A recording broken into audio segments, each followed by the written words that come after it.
నమస్తే, welcome to reporters time. నేను రాజశేఖర్. ప్రాంతం ఏదైనా, అంశం ఏదైనా, ఇష్యూ ఏదైనా, పార్టీ ఏదైనా దానిపై సమగ్ర సమాచారం అందించడానికి మా ప్రతినిధులందరూ సిద్ధంగా ఉన్నారు. ముందుగా మనం మెదక్ వెళ్దాం. మెదక్లో మా ప్రతినిధి సునీల్ మనకి అందుబాటులో ఉన్నారు. ప్రధానంగా చూసుకుంటే మెదక్ సంబంధించి మంత్రి హరీష్ రావుపై బీజేపీ నేత అరిగే కృష్ణ ఫైర్ అయినటువంటి పరిస్థితి కనిపిస్తుంది. మంత్రి పదవులు ఉండి సభ్యత లేకుండా ప్రవర్తిస్తున్నారంటూ బీఆర్ఎస్ గూండాయిజాన్ని బొందపెట్టే రోజులు దగ్గరలోనే ఉంటాయంటూ కూడా అరిగే కృష్ణ కొన్ని వ్యాఖ్యలు చేశారు. అలాగే సిద్దిపేటకు సంబంధించి బీజేపీ ఆధ్వర్యంలో మంత్రి హరీష్ రావు దిష్టిబొమ్మ దగ్ధం చేసినటువంటి పరిస్థితి కూడా కనిపిస్తుంది. సిద్దిపేటకు రైల్వే స్టేషన్ మోడీ కృషి అంటూ కూడా అరిగే కృష్ణ చెప్పినటువంటి పరిస్థితి కనిపిస్తుంది. ఇక రైల్వే అధికారులను మంత్రి హరీష్ రావు బెదిరిస్తున్నారంటూ కూడా కొన్ని వ్యాఖ్యలు చేశారు. దీనికి సంబంధించినటువంటి పూర్తి అప్డేట్స్ ఏంటి చెప్పండి సునీల్.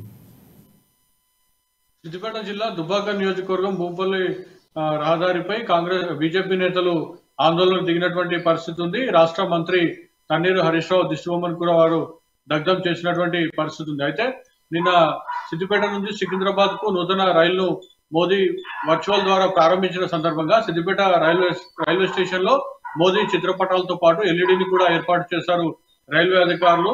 అయితే ఈ నేపథ్యంలో అక్కడికి వచ్చినటువంటి మంత్రి హరీష్ రావుతో పాటు మెదక్ ఎంపీ కొత్త ప్రభాకర్ రెడ్డి అక్కడ దురుసుగా ప్రవర్తించారు. బీజేపీ కార్యకర్తల నాయకులతోని వారు దురుసుగా ప్రవర్తించడమే కాకుండా ప్రధాని మోదీ చిత్రపటాన్ని కూడా బీఆర్ఎస్ నేతలు చింపు దగ్గర ఉండి మంత్రి హరీష్ రావు కానివ్వండి, ఎంపీ కొత్త ప్రభాకర్ రెడ్డి వారించలేదని చెప్పి కూడా బీజేపీ నేతలు ఆరోపిస్తూ ఈ రోజు తాజాగా వారు దుబ్బాక నియోజకవర్గం భూపల్లి జాతీయ రహదారిపై వారు మంత్రి హరీష్ రావు దిష్టిబొమ్మను దహనం చేసినటువంటి పరిస్థితి ఉంది.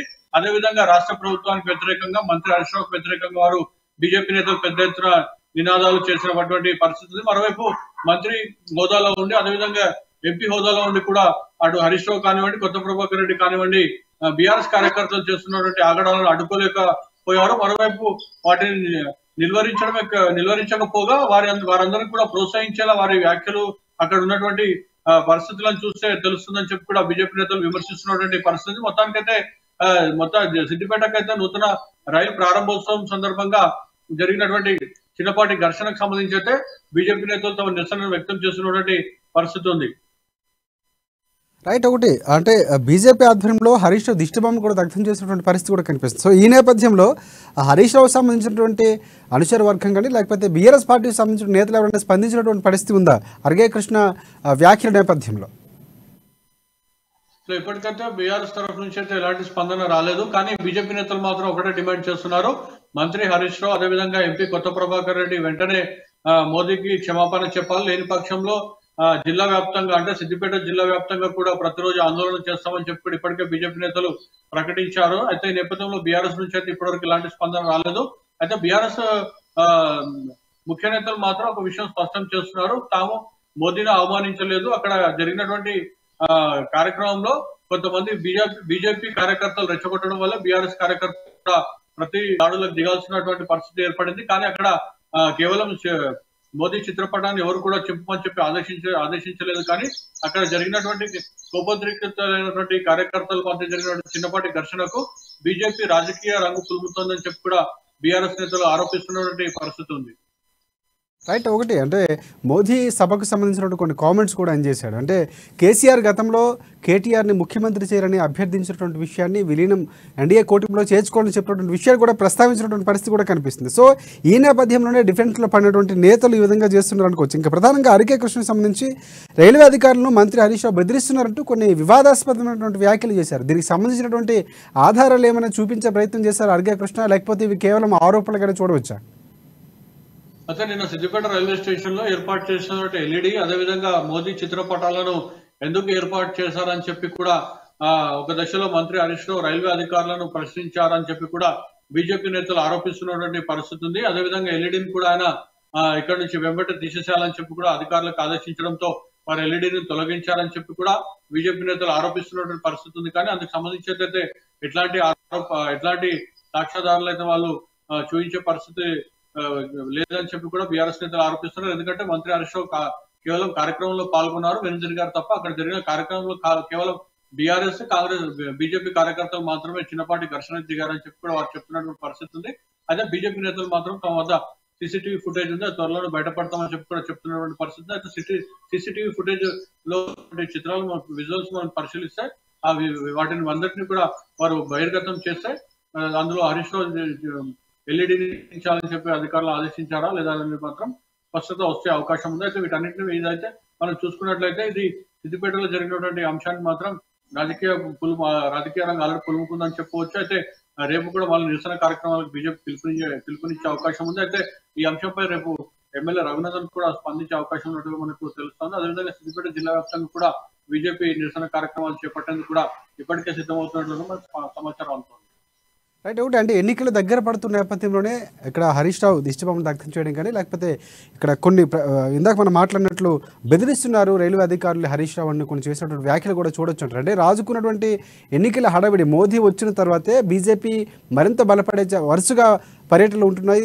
దాదాపుగా కీలక నేతలు కేంద్రం నుంచే కొంతమంది నేతలు వస్తున్నటువంటి పరిస్థితి కూడా కనిపిస్తుంది. ఈ నేపథ్యంలోనే బీఆర్ఎస్ సంబంధించినటువంటి ఇలాంటి విమర్శలు చేస్తున్నారు. ఒక మోదీ నుంచి లేకపోతే బీఆర్ఎస్ అధిష్టానం నుంచి ఒక స్పష్టమైనటువంటి ఆదేశాల నేపథ్యంలోనే జరుగుతున్నాయి అనుకోవచ్చు మనం. అయితే మోదీ చేసినటువంటి వ్యాఖ్యల్లో అయితే బీఆర్ఎస్ నేతలు డిఫెన్స్ లో పడ్డారని చెప్పి కూడా మనకు స్పష్టంగా అర్థమవుతున్నటువంటి పరిస్థితి ఉంది. నేపథ్యంలో అయితే బీజేపీ వర్సెస్ బీఆర్ఎస్ గా అయితే ప్రస్తుతం సిద్దిపేట జిల్లాలో అయితే ఉద్రిక్త పరిస్థితి అయితే ఈ విధంగా ఉందని కూడా మనం భావించవచ్చు. అయితే బీజేపీ నాయకులు ఈ అంశాన్ని ముందుకు తీసుకెళ్లి మన జిల్లా వ్యాప్తంగా అయితే ఆందోళన కార్యక్రమాలు చేపడితే మాత్రం ఖచ్చితంగా బీఆర్ఎస్ వర్సెస్ బీజేపీగా మాత్రం ఇవి చిన్నపాటి ఘర్షణలు నిరసన కార్యక్రమాలు అయితే జరిగే అవకాశం ఉంది. అయితే ఈ అంశానికి మొత్తానికి ఫుల్ స్టాప్ పెట్టాలంటే మంత్రి హరీష్ రావు మాత్రం ఈ అంశంపై స్పందించాల్సి ఉంది. తాను ఎలాంటి అధికారులను కానీ బెదిరించలేదు, అదేవిధంగా మోదీ చిత్రపటం తొలగించాల్సి ఆదేశించలేదని చెప్పి ఆయన ఒక స్పష్టత ఇస్తే తప్ప ఇది చల్లారే అవకాశం లేదని కూడా మనకు రాజకీయ విశ్లేషకులు అభిప్రాయపడుతున్నటువంటి పరిస్థితి ఉంది. ఫైనల్గా సునీల్, ఇంకోటి అంటే రైల్వే అధికారులు బెదిరించారని హరీష్ రావు చేసినటువంటి కొన్ని వ్యాఖ్యలు బెదిరించారంటూ చేసినటువంటి అరిగే కృష్ణ యొక్క వ్యాఖ్యలకు సంబంధించి బీఆర్ఎస్ నేతలు ఎవరైనా సరే ఒక ఫిర్యాదులు చేసే అవకాశం కనిపిస్తుంది. ఎందుకంటే ప్రధానంగా దాదాపు రైల్వే అధికారులు బెదిరించడం అనేది చాలా చట్టవిరుద్ధమైనటువంటి చర్య కాబట్టి, సో ఒకవేళ అది జరిగితే కనుక జరగకపోతే కనుక ఒక 2 విధాలుగా కూడా చర్యలు తీసుకునే అవకాశం ఉంది. కాబట్టి కంప్లైంట్ ఇచ్చే దిశగా ఏమైనా బీఆర్ఎస్ నేతలు ప్రయత్నం చేసే అవకాశం ఉందంటారా? అదే బీజేపీ నేతలు చేసినటువంటి ఆరోపణలపై అయితే బీఆర్ఎస్ నేతలు ఇప్పటివరకు కేవలం ఆఫ్ ద రికార్డ్ గానే స్పందిస్తున్నటువంటి పరిస్థితి. ఎందుకంటే ఆ అంశంలో మంత్రి హరీష్ రావుతో పాటు ఎంపీ కొత్త ప్రభాకర్ రెడ్డి ఉన్న నేపథ్యంలో వారే స్పందించాల్సిందిగా వాళ్ళు ఇప్పటికే చెప్తున్నటువంటి పరిస్థితి. కానీ ఆఫ్ ద రికార్డ్ గా నాయకులు అయితే స్పందిస్తున్నారు, తమ ఎలాంటి తప్పు చేయలేదని కూడా చెప్తా ఉన్నారు. అయితే బీజేపీ నేతలు లేదంటే రైల్వే శాఖ అధికారులు ఈ బెదిరింపులకు సంబంధించి అయితే ఇప్పటివరకు పోలీసులకు ఫిర్యాదు చేయలేదు. కానీ బీజేపీ నేతలు వారి చేత ఫిర్యాదు చేయిస్తారా, రైల్వే అధికారులకు నిజంగానే బెదిరిస్తే రైల్వే అధికారులు ఫిర్యాదు చేస్తారా అనే అంశం మాత్రం ఇప్పటికైతే ఎటు తేలని పరిస్థితి ఉంది. ఇప్పటికైతే ఎక్కడ కూడా సిద్దిపేట జిల్లాలో రైల్వే అధికారులు అయితే పోలీసులకు ఫిర్యాదు చేసినట్లు కూడా మనకు సమాచారం రావడం లేదు. పోలీసులకు అయితే ఇప్పటివరకు ఫిర్యాదు అయితే చేయలేదని చెప్పి మనకు సమాచారం అందుతున్నటువంటి పరిస్థితి. కానీ రాబోయే కాలంలో బీజేపీ నేతల మద్దతుతో ఏమైనా ఫిర్యాదు చేస్తారా, లేదంటే వాళ్ళే నిజంగానే ఆయన బెదిరిస్తే ఫిర్యాదు చేస్తారనేది మాత్రం వేచి చూడాల్సిన అంశం ఉంది. Thanks for updates. నెక్స్ట్ మనం భద్రాద్రి కొత్తగూడెం వెళ్దాం. భద్రాద్రి కొత్తగూడెంలో మా ప్రతినిధి నవీన్ మనకి అందుబాటులో ఉన్నారు. ప్రధానంగా జిల్లాలో భారీ వాహనాల రాకపోకల వల్ల నిత్యం రోడ్డు ప్రమాదాలు జరుగుతున్న పరిస్థితి జిల్లాలో ఉంది. ఇక జిల్లాలో పలు కర్మాగారాలు పరిశ్రమలు ఉండడంతోనే ఇలాంటి రోడ్డు ప్రమాదాలు జరుగుతున్నటువంటి పరిస్థితి. ఇక ఎగుమతుల కారణంగా నిత్యం భారీగా వస్తున్నటువంటి లారీల రాకపోకలు దిగుమతులకు సంబంధించి నిత్యం రద్దీగా ఉండేటువంటి అవకాశం ఉంది. సో ఈ నేపథ్యంలోనే రోడ్లు పూర్తిగా దెబ్బతిన్నటువంటి పరిస్థితి కనిపిస్తూ ఉంది. రోజుకు ట్రాఫిక్ పెరుగుతుండడం, రోడ్డు ప్రమాదాలు పెరుగుతున్నటువంటి పరిస్థితి. దీంతో అక్కడ ఉన్నటువంటి స్థానికులు కానీ లేకపోతే ప్రయాణికులు కానీ తీవ్ర ఇబ్బందులు పడుతున్నటువంటి పరిస్థితులు కూడా నెలకొన్నాయి. సో ఎన్నికలు సమీపిస్తున్న నేపథ్యంలో ఇలాంటి చర్యలపై, ఇలాంటి కార్యక్రమాలకు సంబంధించి ఇలాంటి సమస్యలపై ఏమైనా దృష్టి పెడతారా? దీనికి సంబంధించిన పూర్తి అప్డేట్స్ ఏంటనేది మన నవీన్ తెలియజేస్తారు. ఎస్ నవీన్, చెప్పండి. Thank you Rajasekhar. భద్రాద్రి జిల్లా వ్యాప్తంగా కూడా రోడ్డు ప్రమాదాలు అనేవి నిత్యకృత్యంగా మారాయని కూడా చూడవచ్చు. ముఖ్యంగా మనం చూసుకుంటే పారిశ్రామికంగా అభివృద్ధి చెందుతున్నటువంటి భద్రాద్రి కొత్తగూడెం జిల్లాలో ప్రతిరోజు ఏదో ఒక చోట అయితే భారీ వాహనాల వలన ప్రమాదాలు అయితే చోటు చేసుకుంటున్నాయని కూడా చెప్పొచ్చు. ముఖ్యంగా మనం చూసుకుంటే ఇటు కొత్తగూడెం కావచ్చు, పాల్వంచ, అదేవిధంగా భద్రాచలం, అంటే ఈ ప్రాంతాలన్నింటిలో కూడా పరిశ్రమలు ఉండడం, అదేవిధంగా రోజుకొక పరిశ్రమ అనేది అభివృద్ధి చెందుతూ ఉండటంతో ఇటు ఈ జిల్లాకైతే లారీలు అంటే భారీ వాహనాల లారీలు అయితే ఎగుమతులకు కావచ్చు, దిగుమతులకు కావచ్చు నిత్యం రద్దీగా అయితే మారుతున్నాయని కూడా చెప్పొచ్చు. అయితే ఈ యొక్క కొత్తగూడెం వరకు మాత్రం చూసుకుంటే కొత్తగూడెం వరకు భారీ వాహనాలకు అనుమతి మాత్రం ఉదయం నుంచి రాత్రి వరకు అయితే పోలీసు ఉన్నతాధికారులు ఇవ్వలేదు. కానీ మిగతా ప్రాంతాలు ఏదైతే జిల్లాలో ఉన్నటువంటి మిగతా ప్రాంతాలు అన్ని చోట్ల కూడా ఈ యొక్క భారీ వాహనాలు అయితే నిత్యం రోడ్లపై అయితే వెళ్తూనే ఉన్నాయి. అయితే ఈ యొక్క భారీ వాహనాలకు సంబంధించినటువంటి లారీ డ్రైవర్లు అయితే అప్రమత్తతతోటి అనేక ప్రమాదాలు కూడా చోటు చేసుకుంటున్నట్లుగా మనం చూడొచ్చు. ఈ భద్రాద్రి జిల్లాలో చూసుకుంటే గత కొద్ది రోజుల క్రితం క్రితం అయితే గత కొద్ది రోజులుగా సుమారు 8 నుంచి 10 మంది వరకు అయితే రోడ్డు ప్రమాదాల వల్ల చనిపోయినట్లుగా కూడా చూడొచ్చు. మన కొత్తగూడెంలో చూసుకుంటే అండర్ గ్రౌండ్ బ్రిడ్జ్ లో యాష్ ట్యాంకర్ తోటి వెళ్తున్నటువంటి లారీ డ్రైవర్ అంటే తాగి ఉండటం తోటి లారీ అదుపు తప్పి పడిపోయి ఇద్దరు బండిపై వెళ్తున్న ఇద్దరి మీద పడిపోవడంతో వారిద్దరు కూడా అక్కడికక్కడే మృతి చెందినట్లుగా కూడా మనం చూడొచ్చు. అదే విధంగా పాల్వంచలో ఒక బీటెక్ విద్యార్థి చనిపోవడం, అదే విధంగా అదే పాల్వంచలో మరొక ముస్లిం యువతి కూడా ఈ యొక్క భారీ వాహనం కిందనే పడి చనిపోయినట్లుగా కూడా మనం చూడొచ్చు. అదే విధంగా మనుగూరు అంటే కొత్తగూడెం వయా మనుగూరు కావచ్చు, కొత్తగూడెం వయా భద్రాచలం ఈ రోడ్లన్నీ కూడా మృత్యుకుహరాలుగా మారుతున్నాయని కూడా చూడొచ్చు. అయితే దీని అంతటిపై కూడా అంటే అధికారుల యొక్క పర్యవేక్షణ లోపం వల్లనే ఈ యొక్క భారీ వాహనాలు అయితే మితిమీరిన వేగం కావచ్చు, లేకపోతే మితిమీరిన లోడ్లతో అయితే ఈ రోడ్లపై అయితే సంచరిస్తున్నట్టు అంటే రోడ్లపై అయితే తిరుగుతున్నట్లుగా కూడా మనం చూడొచ్చు. దీంతో ప్రమాదాలు కూడా జరుగుతున్నాయి. అదే విధంగా భారీ వాహనాలకు సంబంధించినటువంటి డ్రైవర్లు కూడా అంటే చాలా మంది డ్రైవర్లు కూడా ఈ అంటే తాగి యొక్క వాహనాలు నడపడం వల్లనే అనేక ప్రమాదాలు కూడా చోటు చూసుకుంటున్నాయి. దీని వలన అనేక అమాయకమైనటువంటి ప్రజలందరూ కూడా ప్రాణాలు అయితే పోగొట్టుకుంటున్నట్లుగా కూడా మనం చూడొచ్చు. ముఖ్యంగా మనం చూసుకుంటే రోడ్డు విస్తరణ పనులు జరిగినప్పటికీ కూడా ఈ ప్రమాదాలు జరగడం అయితే ఒకంత ఆలోచించదగ్గ విషయమే. అంటే ఇప్పుడు మనం చూసుకుంటే ఇటు కొత్తగూడెంలో కావచ్చు, లేకపోతే జిల్లా వ్యాప్తంగా కూడా ఈ కొన్ని చోట్ల ఈ యొక్క భారీ వాహనాలు రోడ్లు సైడ్ వెంబడే ఆపడాలు, అదే విధంగా వారి ఇష్టం వచ్చినట్లే వాహనాలు తీయడం, రోడ్లపై మితిమీరిన వేగంతో వీళ్ళు ప్రయాణిస్తూ ఉంటారు.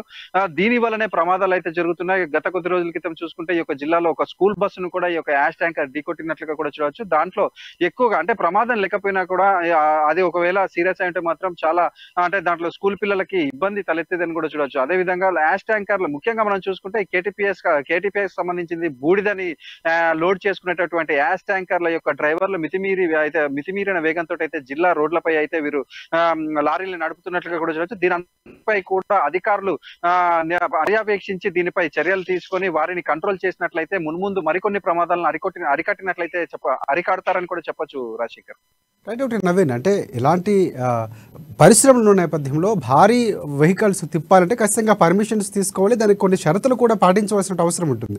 సో అవి ఎక్కడ కూడా పాటించిన పరిస్థితులు అంటే దానికి లిమిట్ ఖచ్చితంగా ఇన్ని వాహనాలు మాత్రమే తిరగాలి, ఏ సమయాల్లో కూడా ఉంటుంది. ఎందుకంటే రోడ్ల దృష్ట్యా అక్కడ ఉన్నటువంటి పాపులేషన్ దృష్ట్యా, లేకపోతే పోలీస్ స్టేషన్లు ఉన్నాయి, లేకపోతే పిల్లలు చదువుకోవడానికి ఉన్నటువంటి స్కూల్కి సంబంధించి కొన్ని రూల్స్ కూడా ఉండే అవకాశం ఉంది. సో అవేవి ఎక్కడ పాటించినటువంటి పరిస్థితులు ఏమైనా ఉన్నాయంటారా?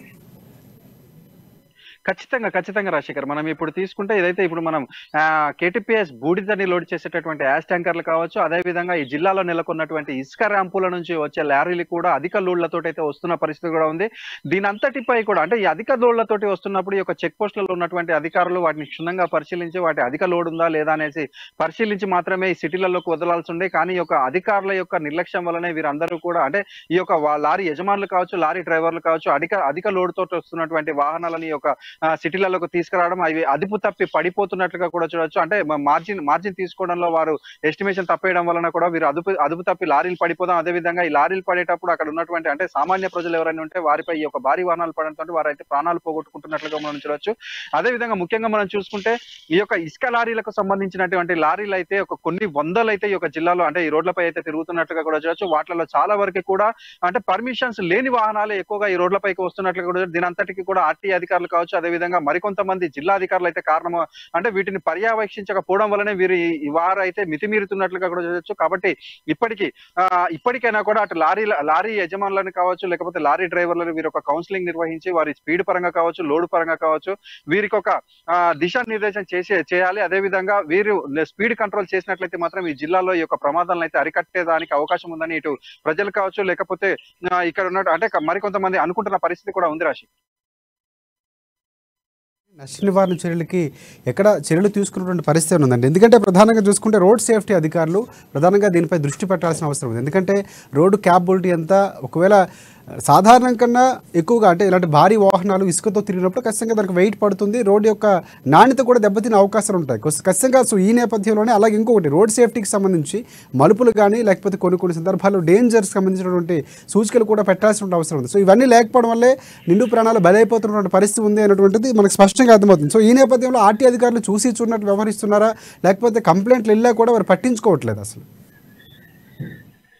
ఖచ్చితంగా రాజశేఖర్, అధికారుల యొక్క నిర్లక్ష్యం కారణంగానే ఈ యొక్క ప్రమాదాలు అయితే జరుగుతున్నట్లుగా కూడా చూడొచ్చు. మొన్న మనం కొత్తగూడెంలో చూసుకుంటే ఏదైతే యాష్ ట్యాంకర్ పడిపోయి ఇద్దరు మృతి చెందడానికి ముఖ్యమైన కారణము ఈ యొక్క కొత్తగూడెంలో నిర్మాణమైనటువంటి అండర్ గ్రౌండ్ బ్రిడ్జి యొక్క ప్లాన్ అనేది ఇక్కడ ఉన్నటువంటి కొత్తగూడెం ప్రజలు కావచ్చు, జిల్లా ప్రజలు అంటే చెప్తున్నారు. ఎందుకంటే గతంలో ఉన్నటువంటి శాసనసభ్యులు యొక్క ఏదైతే వారి యొక్క ప్రాపర్టీస్ కాపాడుకునే ప్రయత్నంలోనే ఈ యొక్క అండర్ గ్రౌండ్ బ్రిడ్జిని ఆ విధంగా నిర్మాణం చేపించి దాన్ని ఆ విధంగా కట్టడం వల్లనే అనేక ప్రమాదాలు, అంటే అండర్ గ్రౌండ్ ఉన్న ప్రమాదమే కాదు, అంతకుముందు అనేక ప్రమాదాలు జరిగిన పరిస్థితి కూడా ఉంది. అదేవిధంగా మున్ముందు కూడా అంటే ఆ యొక్క పరిస్థితి అయితే మున్ముందు కూడా అనేక ప్రమాదాలు కూడా చోటు చేసుకునే అవకాశం కూడా ఉంది. కాబట్టి అటువంటి ఈ మున్ముందు ఉండకూడదు అనేసి అయితే జిల్లా ప్రజలు కోరుకుంటున్నారు. అదే విధంగా ఇప్పుడు మనం చూసుకుంటే రోడ్ సేఫ్టీ అధికారులు కావచ్చు, లేదు అనుకుంటే ఆర్టీ అధికారులు అందరూ కూడా ఈ యొక్క మామూలు మత్తులో జోగుతున్నారు. కాబట్టి ఈ విధమైనటువంటి అంటే ఈ విధంగా లారీ యజమానులు కావచ్చు, లేకపోతే లారీలు ఈ విధంగా అయితే రోడ్ల మీద వారి వాహనాలను అయితే నడుపుతున్న పరిస్థితి. కాబట్టి ఇప్పటికైనా కూడా అధికారులు నిద్రమత్తు వదిలి ఆ యొక్క మామూలు మత్తులు వదిలి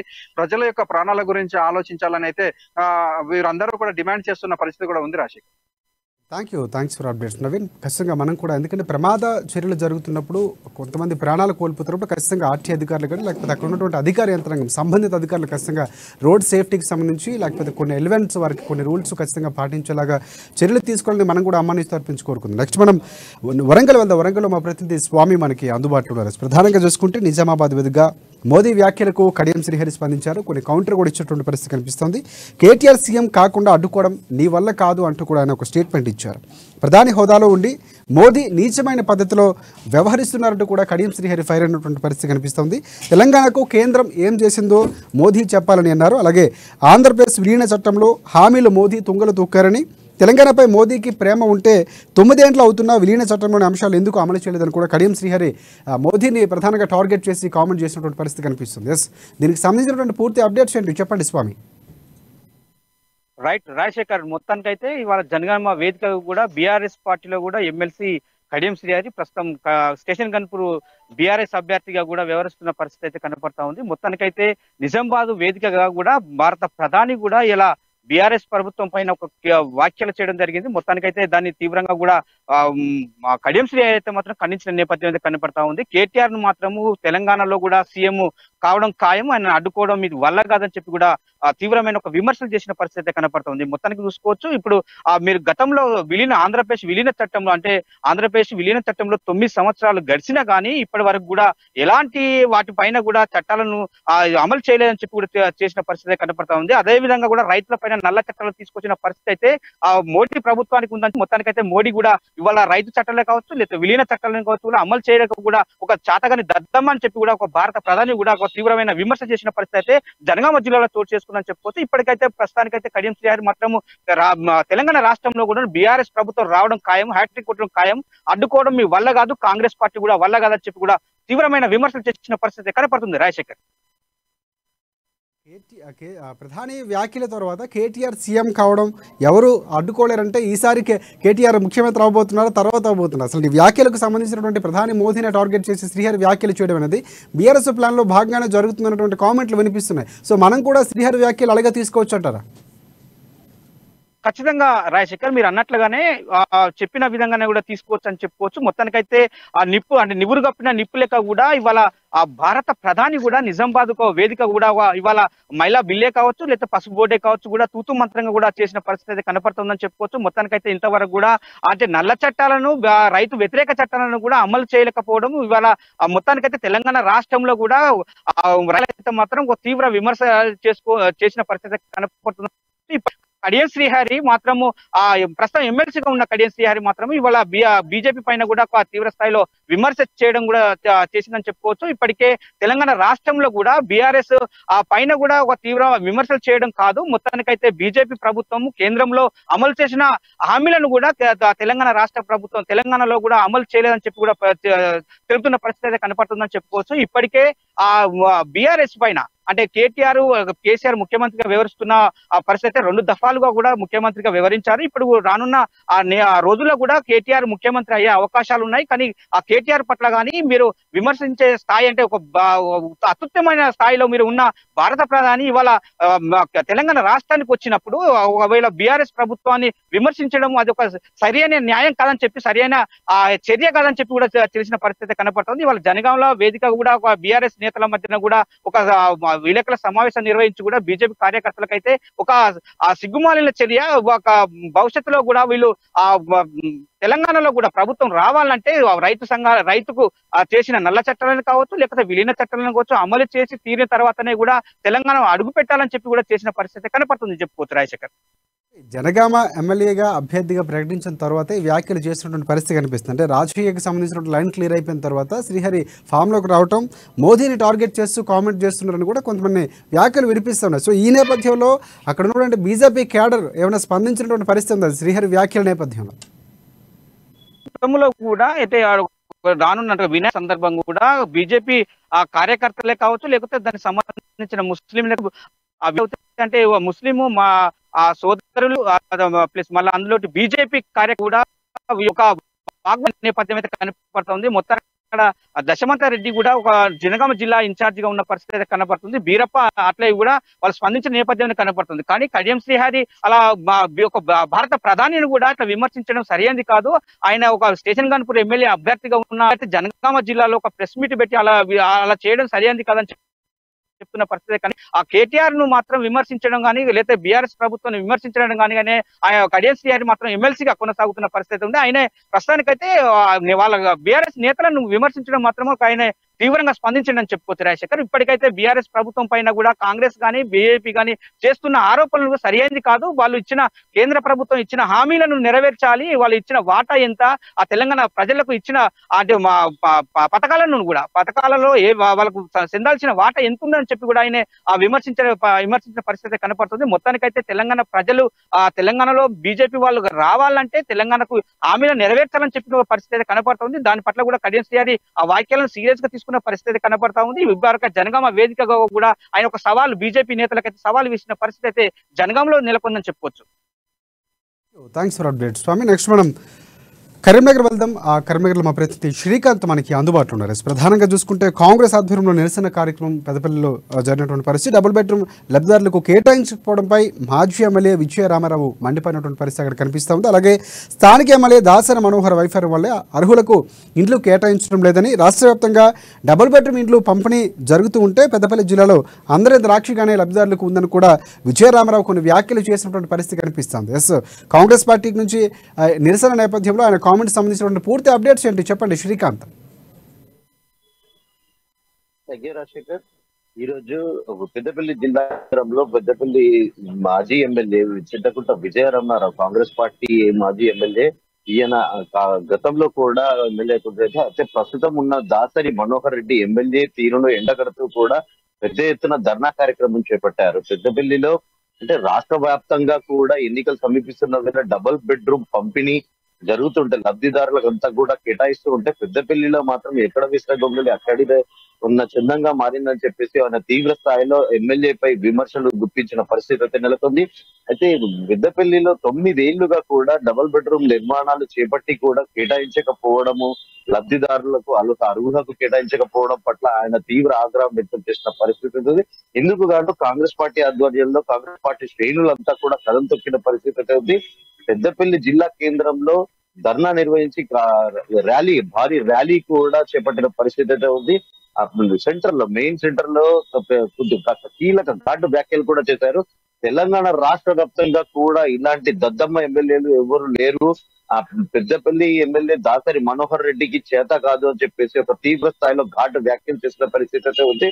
కాంగ్రెస్ పార్టీ అధికారంలోకి వస్తే మాత్రం ఇలాంటి కంపల్సరీ తప్పకుండా కూడా ఇలాంటి అన్ని కూడా తాము చేసి చూపిస్తామని చెప్పేసి కూడా ప్రజలకు హామీ ఇచ్చే ప్రయత్నం అయితే చేశారు.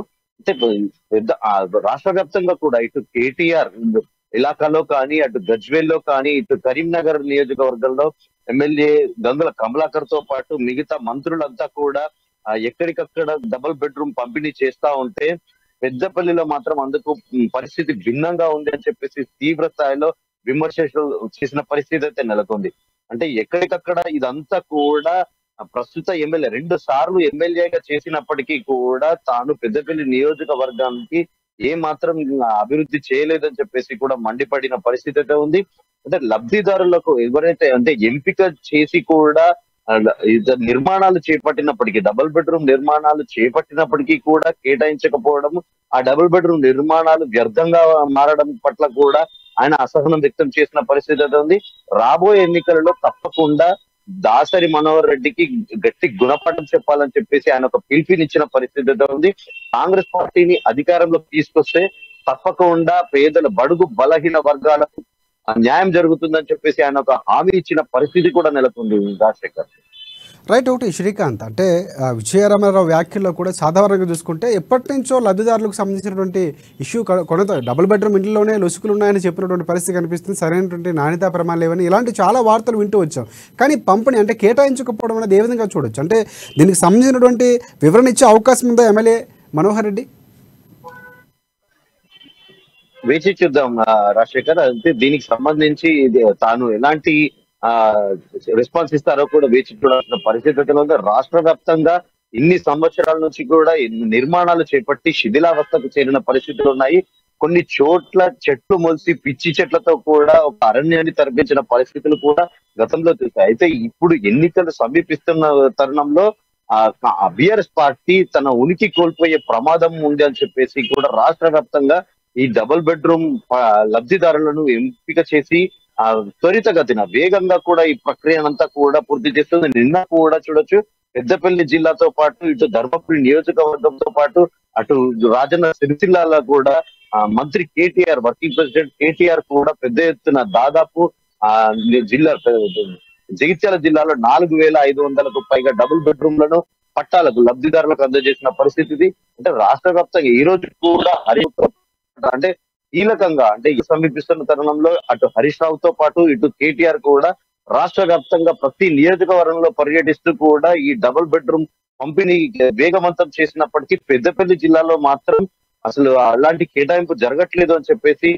విజయరామారావు ఆగ్రహం వ్యక్తం చేస్తున్న పరిస్థితి అయితే నెలకొంది.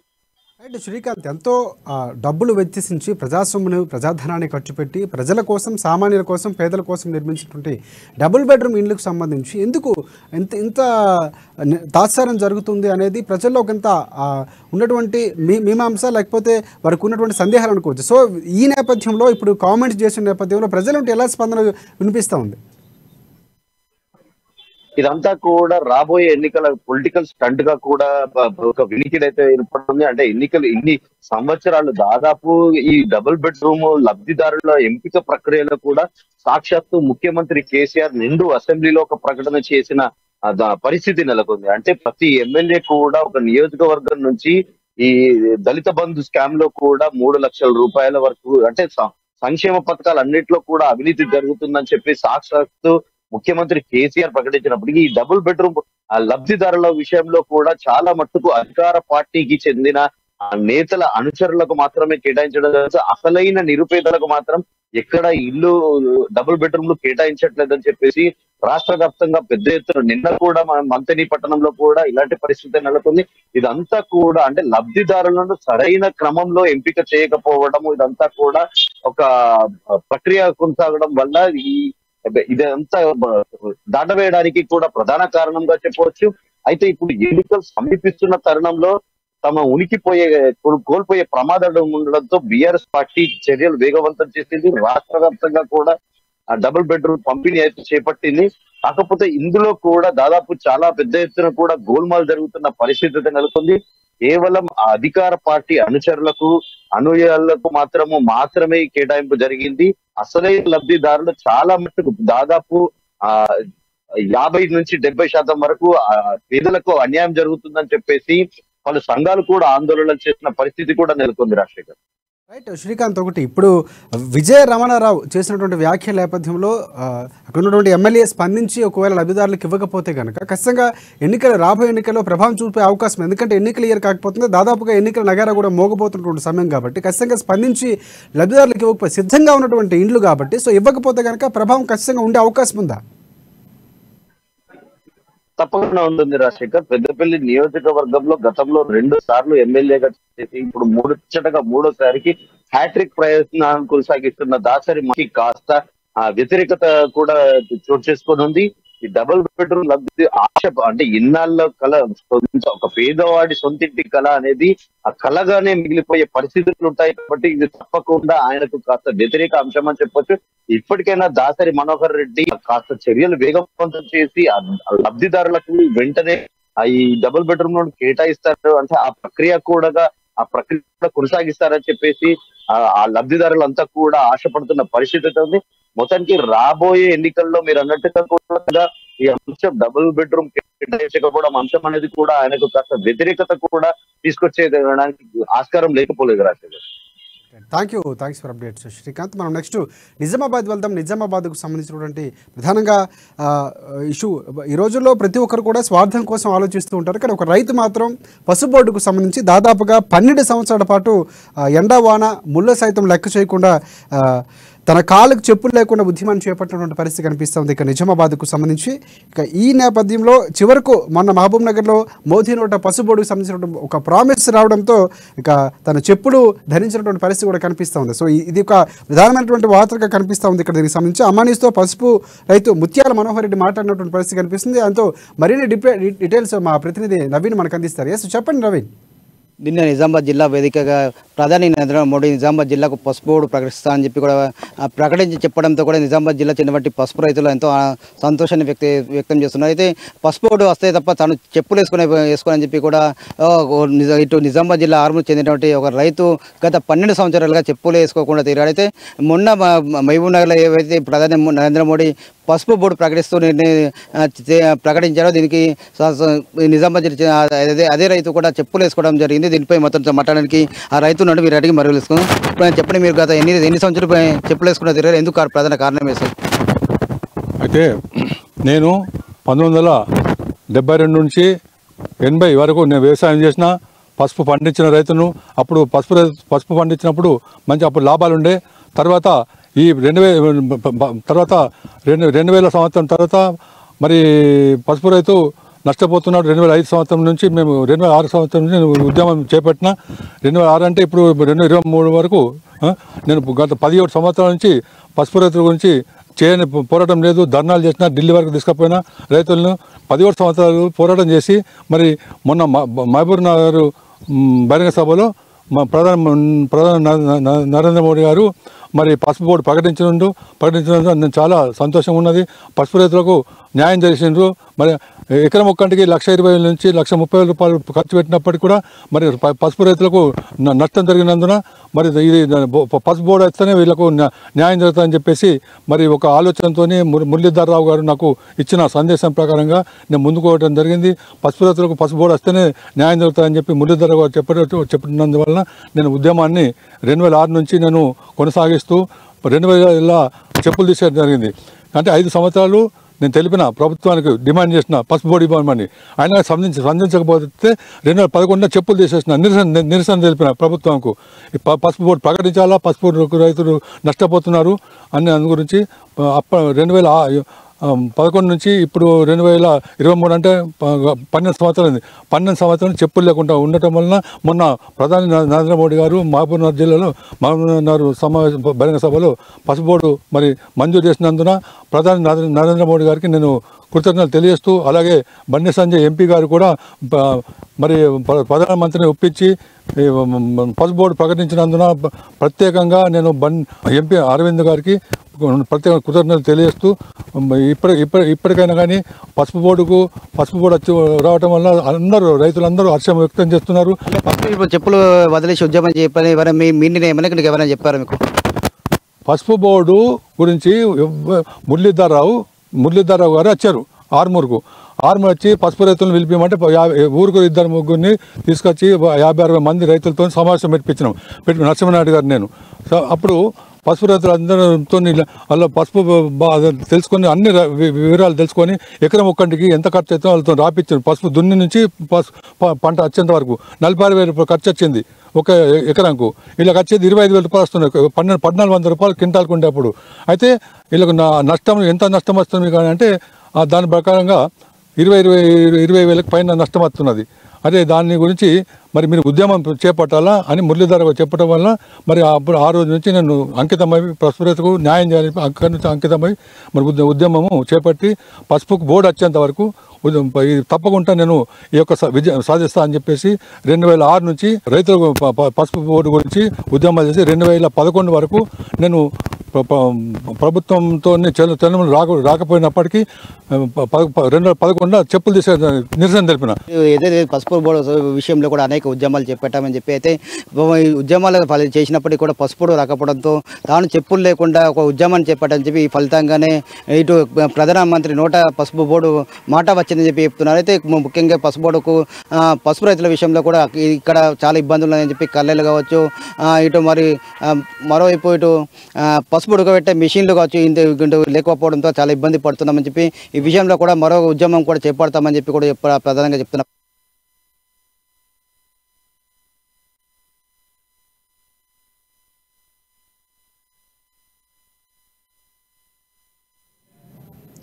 Right, thanks for updates Naveen. ఇది ఇవాళ రిపోర్టర్స్ టైం. రేపటి రిపోర్టర్స్ టైంలో మళ్ళీ కలుసుకుందాం. అంతవరకు చూస్తూనే ఉండండి అమ్మా న్యూస్, నిజం కోసం జనం కోసం.